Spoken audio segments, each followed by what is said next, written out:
Yangi uçurlarga asaslanganda 1962 yılı Şarkı Türkistan'ın Gulji şəhərində doğulğan Abdusalam Jalaldin isimli Uyghur professorning dövlət sirrini aşkarlash bilan ayıplanıb ötgan yili öydən tutub ketilganligi aşkarlandı. Uyghur Adliya Ambirining bildirishicha, Xinjiang Universiteti Oliy Texnika institutining muavin mudiri bo'lgan professor Abdusalam Jalaldin 2000-yillarda Yaponiya Hokkaido universitetida aspirantlik o'qishini tamomlagan. O'z sohasida nurg'un maqola va ilmiy tadqiqotlari bo'lgan professor 2018-yili tuyuqsiz Yaponiyaga davlat sirini oshkorlash bilan ayblanib tutqun qilingan, lekin uning qo'lga ilinganligi sirtqi dunyodan maxfiy tutilgan.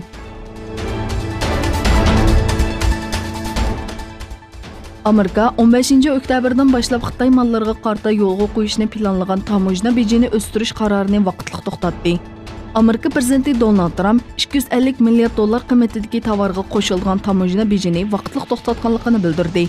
Xitoyning muavin ministri Liu He boshchiligidagi hay'at bilan o'tkazilgan muzokaralardan keyin Amerika prezidenti Donald Trump Oqsaroyda e'lon qilgan bayonotida ikki davlat birlikka kelgan kelishimga asosan 250 milliard dollar qiymatidagi Xitoy mahsulotlariga tamojna bejini 25% dan 30% ga chiqarish planini vaqtliq to'xtatganligini e'lon qildi.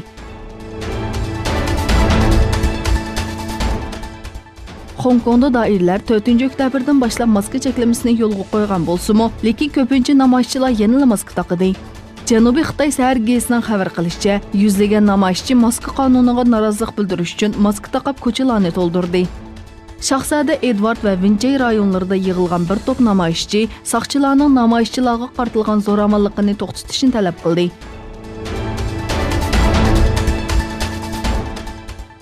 Arab İttifaqı Turkiyaning Suriyaning shimolida elib berayotgan tinchlik buluqi harakatiga qarta qabul qilg'ili bo'lmaydi degan so'zlar yer olgan bir bayonot e'lon qildi.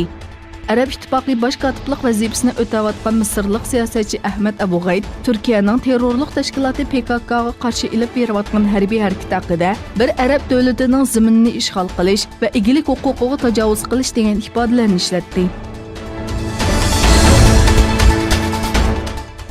Aldığın günü Türkiye ve terörlük teşkilatı PKK arasında murassachilik qilgan Amerika prezidenti Donald Trump bu qadim YPG'ni chekinishga chaqirdi. Trump o'z chegaramizni qo'g'day olmayotganda Turkiya Suriya chegarasini kontrol qilishimiz mumkin emas dedi. Washingtonda saylovchilar bilan bir yerga kelgan Trump YPG'liklarning rayondan chekinishini umid qilaman. Turkiyaning havo hujumiga qarshi tanlashi yo'q dedi.